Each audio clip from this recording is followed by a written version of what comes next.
In the quiet corners of life, there exists a solitude that can either be a sanctuary or a prison. It's a delicate balance, isn't it?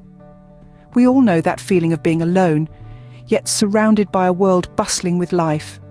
In this journey, it's important to remember that solitude doesn't always equate to loneliness. In the midst of solitude, there's an opportunity to explore the depths of who we truly are.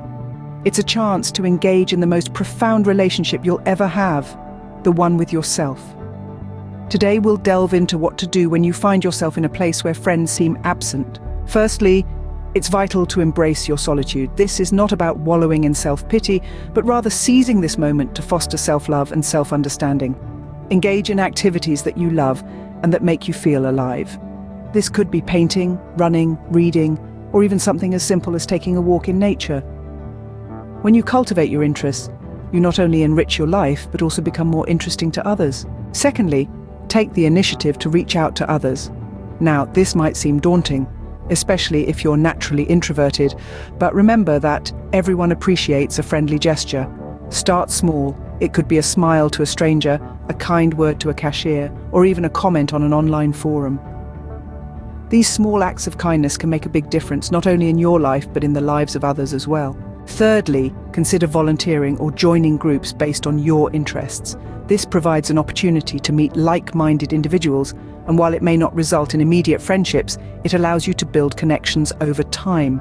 Remember, friendships are not microwave ready. They need time to simmer and develop. Lastly, be patient with yourself. It's okay to feel lonely sometimes, but remember that this is a temporary state, not a permanent condition. You are not alone in this. Everyone at some point in their lives has felt the sting of loneliness. It's a universal human experience, and it's okay to ask for help when you need it. To recap, when you find yourself without friends, remember to embrace your solitude and engage in activities that you love. Reach out to others, even in small ways, and consider joining groups or volunteering to meet like-minded individuals. And above all, be patient with yourself. Remember, it's during the times of solitude that we learn the most about ourselves. It's in these quiet moments that we discover our resilience, our courage, and our capacity for growth. So while it may seem challenging now, know that this time of solitude is not a sentence of isolation, but rather an invitation to self-discovery. In the grand tapestry of life, these moments of solitude are but a single thread.